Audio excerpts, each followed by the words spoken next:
मुझे उम्मीद है कि आप सभी अच्छे हैं और आज मैं लेकर आई हूं NEET physics MCQs on the topic dual nature of radiation and matter. तो हम ढेर सारे मल्टीपल चॉइस क्वेश्चंस देखेंगे, जिस तरह के क्वेश्चंस पिछले ईयर के नीट के एग्जाम्स में पूछे गए हैं या फिर जिस तरह के क्वेश्चंस पूछे जा सकते हैं विथ डिटेल्ड एक्सप्लेनेशन, जिससे आपको प्रॉब्लम सॉल्विंग अप्रोच भी समझ आएगा। And this is going to be a great revision for you. Let's get started.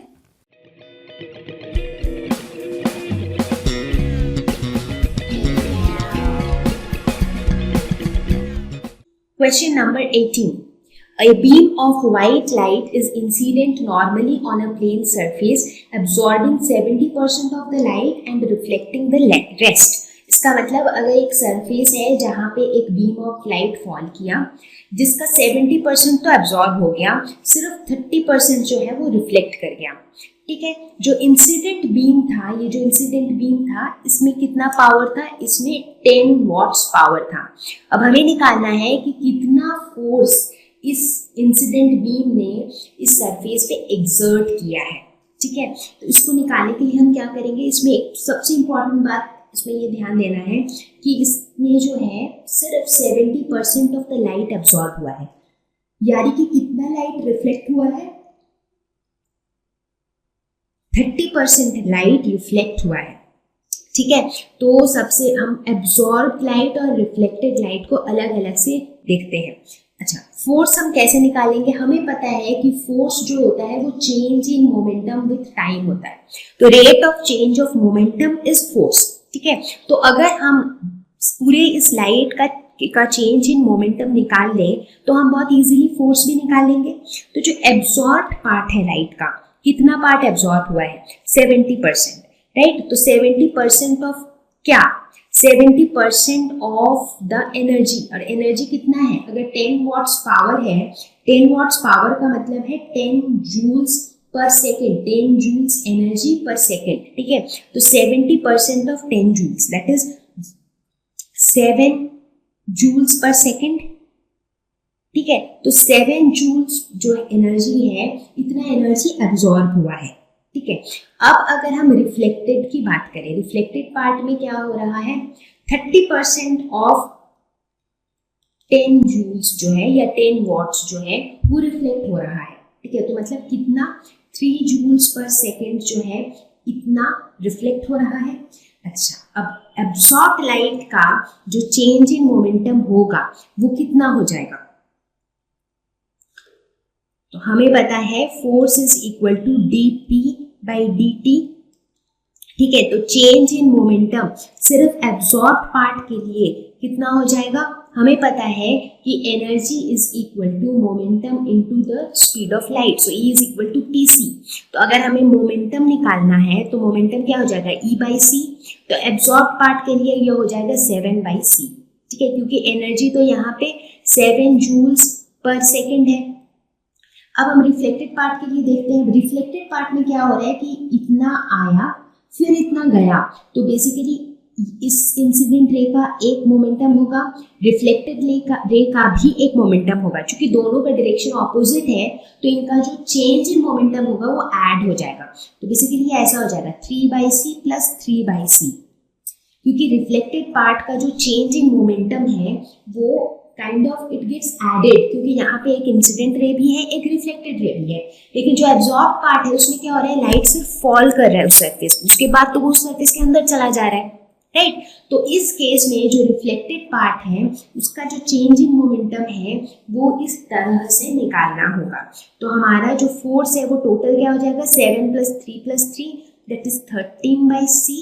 अब हम c की वैल्यू डाल देते हैं, 3 इंटू 10 टू द पावर 8। इसको कैलकुलेट करेंगे तो 4.3 into 10 to the power minus 8 newtons. So इतना फोर्स जो है वो सरफेस पे एक्सर्ट होगा।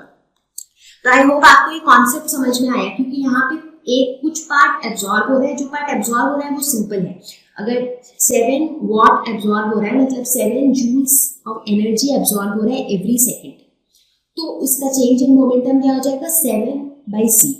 रिफ्लेक्टेड पार्ट में क्या हो रहा है कि 3 जूल्स ऑफ एनर्जी रिफ्लेक्ट हो रहा है, मतलब 3 जूल्स ऑफ एनर्जी इस तरह से आ रहा है इंसिडेंट रे के थ्रू, फिर ऐसे जा भी रहा है रिफ्लेक्टेड रे के थ्रू, करेक्ट। तो आना और जाना दोनों को कंसिडर करना होगा चेंज इन मोमेंटम के लिए, तो इसलिए यहाँ पे जो है हमारा ये हो जाएगा, ये दोनों ऐड हो जाएगा। तो ये ऐसा है बेसिकली 3/c माइनस जो चेंज इन मोमेंटम है वो हो जाएगा 3/c माइनस 3/c, तो basically 3/c plus 3/c। Question number 19. When a metal plate is exposed to a monochromatic beam of light of wavelength 400 nanometers, a negative potential of 1.1 volt is needed to stop the photocurrent. Find the threshold wavelength for the metal. तो इस question में हमें दिया हुआ है stopping potential, क्योंकि stopping potential क्या होता है, ये एक नेगेटिव पोटेंशियल होता है जिसकी कॉरेस्पॉन्डिंग करंट रुक जाती है, करंट जीरो हो जाती है, राइट। तो ये जो 1.1 वोल्ट है ये हमारे स्टॉपिंग पोटेंशियल की वैल्यू है, राइट। तो ये जो है ये V0 की वैल्यू है, ठीक है। और जो इंसिडेंट बीम है उसकी वेवलेंथ दी हुई है 400 नैनोमीटर्स, मतलब लैम्डा की वैल्यू दी हुई है 400 नैनोमीटर्स, और हमें निकालना क्या है, थ्रेशोल्ड वेवलेंथ, यानी कि लैम्डा नॉट की वैल्यू हमें निकालनी है। तो ये बहुत ही सिंपल सा क्वेश्चन है जिसमें हमें सिंपली फोटो इलेक्ट्रिक इक्वेशन का हेल्प लेना है। तो हमें पता है E V0 is equal to K max that is equal to E minus 5, ठीक है। तो यहाँ पे E V0 की जगह हम लिख सकते हैं, E की जगह क्या लिखेंगे, hc बाई लैम्डा, और फाई जो वर्क फंक्शन है उसकी जगह लिखेंगे hc बाई लैम्डा नॉट, ठीक है। तो फिर hc बाई लैम्डा नॉट जो है वो हो जाएगा hc by lambda minus E V0। तो यहाँ पे हमें सारे वैल्यूज पता है, तो ये हो जाएगा hc into 1 by lambda minus E V0 by hc। तो hc और hc कैंसिल हो जाएगा दोनों साइड, तो 1 बाई लैम्डा नॉट हो जाएगा 1 बाई लैम्डा, लैम्डा की वैल्यू है 400 नैनोमीटर्स, इसको मीटर्स में कन्वर्ट करेंगे, माइनस E की वैल्यू है 1.6 into 10 to the power minus 19, V0 की वैल्यू है 1.1 divided by 6.6 into 10 to the power minus 34, और C की वैल्यू है 3 इंटू 10 टू द पावर 8, ठीक है। तो ये जो वैल्यू है ये कितनी हो जाएगी, ये हो जाएगी 0.25 इंटू 10 टू द पावर 7, और ये पूरी वैल्यू कितनी हो जाएगी, ये हो जाएगा 0.088 इंटू 10 टू द पावर 7, तो ये हो जाएगा 0.162 इंटू 10 टू द पावर 7।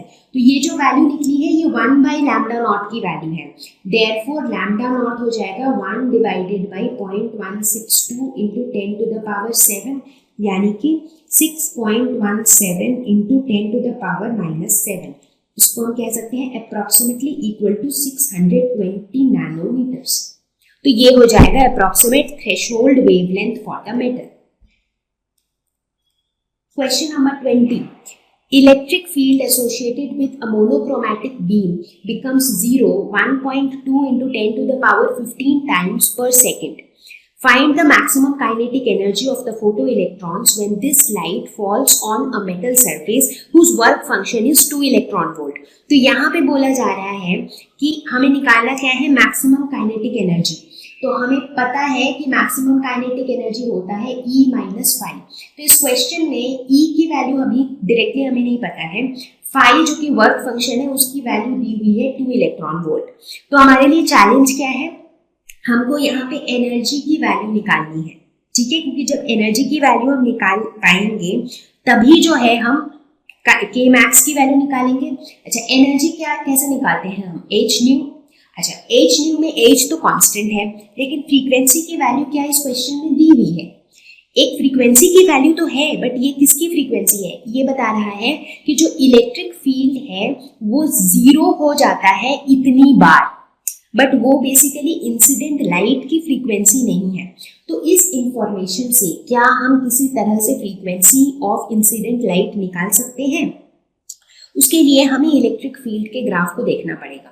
तो जो इलेक्ट्रिक फील्ड का ग्राफ पैटर्न होता है वो एक साइन कर्व जैसा होता है, कुछ यूं, ठीक है।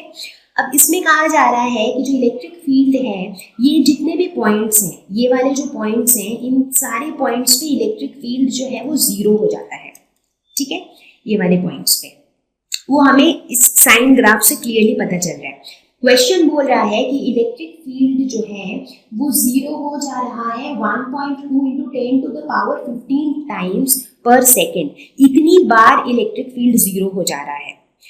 तो हमें इस पूरे इंसिडेंट लाइट की फ्रीक्वेंसी निकालनी है। तो हम ये देखते हैं कि एक फ्रीक्वेंसी कब है, मतलब एक कंप्लीट साइकिल हुआ तो हम कहते हैं फ्रीक्वेंसी 1 है, और एक कंप्लीट साइकिल कौन सा वाला कहलाता है, जैसे यहाँ से लेकर के ये यहाँ से यहाँ तक, ये एक कंप्लीट साइकिल हुआ, ठीक है।